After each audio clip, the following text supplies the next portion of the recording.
Raman sir, நீங்கள் எதையும் செய்யாத காரணத்தால் ஆளுநருக்கு எதிராக உச்சநீதிமன்றம் வரை சென்று வரலாற்று சிறப்புமிக்க தீர்ப்பை நாங்கள் வாங்கியிருக்கோம் அப்படின்னு சொல்லியிருக்காங்க. ஒரு நியாயமான ஒரு கோரிக்கை தானே. ஒரு கவர்மெண்ட் ஃபார்ம் பண்ணுறாங்க, 5 ஆண்டு காலம் ஆட்சி இருக்குது அப்படின்னும் போது பல ஆண்டுகள் கோப்புகள் நிலுவையில் வைத்திருப்பது அப்படிங்கிறது மாநில வளர்ச்சிக்கு தடையாக இருக்கு இல்லையா? இப்போ மக்களுடைய நலன் பாதிக்கப்படுது அப்படின்னு ஒன்று வருது. ரெண்டாவது, பிரதமர் மோடியினுடைய பேச்சுக்கும் மத்திய அமைச்சர் உள்துறை அமைச்சர் அமித்ஷாவினுடைய அந்த குற்றச்சாட்டுக்கும் பதில் கொடுத்திருக்காரு. நிதி கொடுத்தாலும் எவ்வளோ கொடுத்தாலும் அழுகிறாங்க அப்படின்ற கேள்விக்கு பதில் கொடுத்திருக்காரு. மத்திய அரசிடம் கையேந்தி நிற்க மாநிலங்கள் பிச்சைக்காரர்களா என்ன? இது முதலமைச்சராக இருக்கும்போது மோடி பேசியது, இப்போ பிரதமரான பிறகு அவர் சொல்லக்கூடிய குற்றச்சாட்டின் அடிப்படையில் அவர் பேசியிருக்காரு. எப்படி பார்க்குறீங்க? அதாவது மத்திய அரசிடம் கையேந்தி நிற்கிறதுக்கு மாநில அரசு வந்து பிச்சைக்காரர்கள் இல்லை என்று சொல்லுது இந்தியாவில் மேற்கு வங்காளம், தெலுங்கானா, கர்நாடகா, கேரளா, தமிழ்நாட்டில் பாஜக இல்லாத எதிர்க்கட்சி ஆளுது. இந்தியாவில் எல்லா மாநிலத்தினுடைய எதிர்க்கட்சி முதலமைச்சர்களும் அவருடைய பிரதிநிதிகளான நாடாளுமன்ற உறுப்பினர்கள் இப்போ நாடாளுமன்றத்தில் தன்னுடைய மாநில வளர்ச்சிக்காகவும் தன் தொகுதி வளர்ச்சிக்காகவும் நிதிகளை பெற்றுக் கொண்டு செயல்படுகின்றாங்க. ஆனால் தமிழ்நாட்டை பொறுத்த வரைக்கும் 2014 இன்னைக்கு வரைக்கும் முழுக்க மத்திய அரசுடன் மோதல் என்ற ஒரு போக்கை முன்வைத்து தான் இவர்கள் இங்கு செயல்படுகின்றார்கள். காரணம் என்றால் இன்னைக்கு பாஜக நீட்டுக்கு கூட லாய்க்கு கிடையாது. மோதல் அப்படிங்கிறது எங்க உருவாகுது? இப்போ மாநில அரசுடைய நலன் பாதிக்கப்படும் போது அதுக்கு எதிராக செயல்படும் போது இந்த குரல் மாநில அரசு நலன் என்பது கிடையாது. மாநில அரசு நடப்ப இதே கலைஞர் கூட பாஜக கூட கூட்டணி வச்சு ஆட்சி அமைச்சவர் தான்.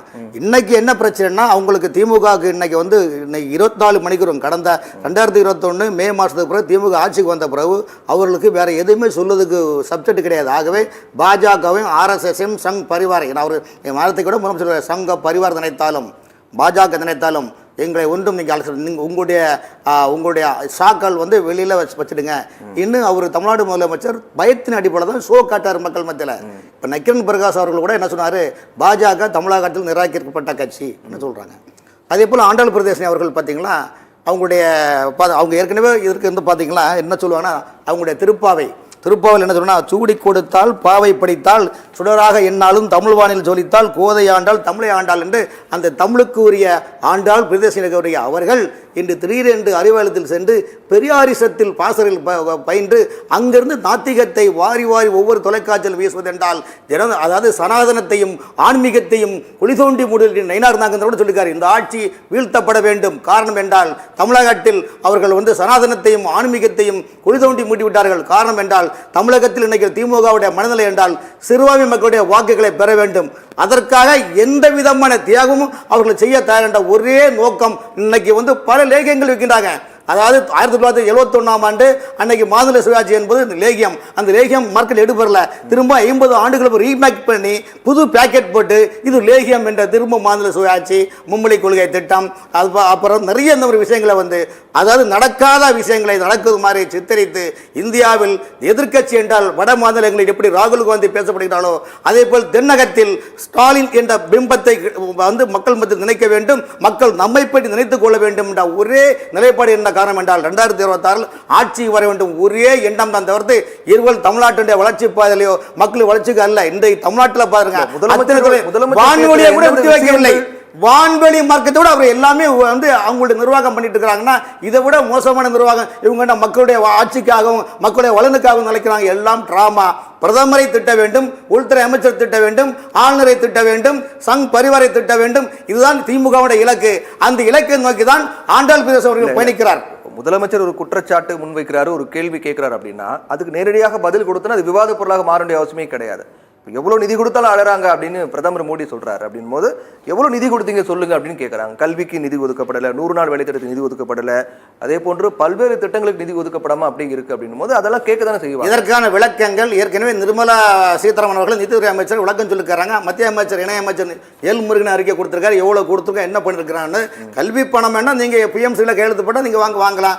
அது மாதிரி 100 நாள் வேலைவாய்ப்பு திட்டம் இன்னைக்கு இருக்க தமிழ்நாட்டில் பாதி ஊராட்சி மன்றங்களையும் நீங்க மாற்றி மாநகராட்சி நினைச்சிட்டீங்க. அப்போ மாநகராட்சி நினைக்கும் போது எப்படி அந்த 100 நாள் வேலைவாய்ப்பு திட்டம் கிடைக்கும்? ஆகவே மக்களை இவர்களை ஏமாற்றுகின்றார்கள். அது கிடைக்கல. முழுக்க தனது தேர்தல் நாடகத்தை தவிர்த்து மக்களுடைய வளர்ச்சி பாதைக்கு அல்ல. இன்னைக்கு தமிழ்நாட்டில் என்ன விட்டு வச்சிருக்காங்க சொல்லுங்க. அவர் முதலமைச்சர் என்ன சொல்றாங்க, அவரே என்ன சொல்ற தன்னுடைய அமைச்சர்களுக்கு, மூத்த அமைச்சர்கள் நீங்கள் பேசுவதை வந்து பொதுத்தளத்தில் எச்சரிக்கை நீங்கள் பேசுங்கன்னு சொல்கிறாங்க.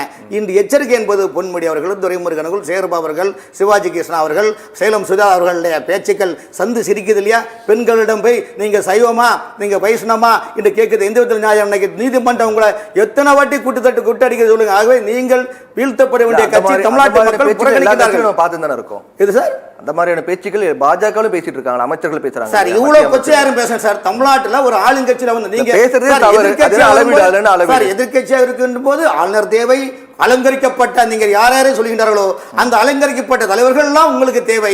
ஆளுங்கட்சியா வந்துட்டு இவர்களும் தேவையில்லை. இது என்ன அர்த்தமாக வந்து சொல்லுங்க. அப்போ உங்களுக்கு ஒரு அதாவது உங்க பாதிப்புன்னு வரும்போது ஆளுநர் தேவை, குடியரசுத் தலைவர் தேவை. இப்போது உங்களுக்கு தேவையில்லை என்றால் இது என்ன நாடகம்? முழுக்க முழுக்க வாக்கு வங்கிக்கான ஒரு நாடகம். தமிழ்நாட்டினுடைய ஒவ்வொரு அமைச்சர்களும் உள்ளாட்சி மன்ற தலைவர்கள் உட்பட எல்லாருடைய செயல்பாடுகளும் மக்கள் நன்கு கவனித்துக் கொண்டுதான் இருக்கின்றார்கள்.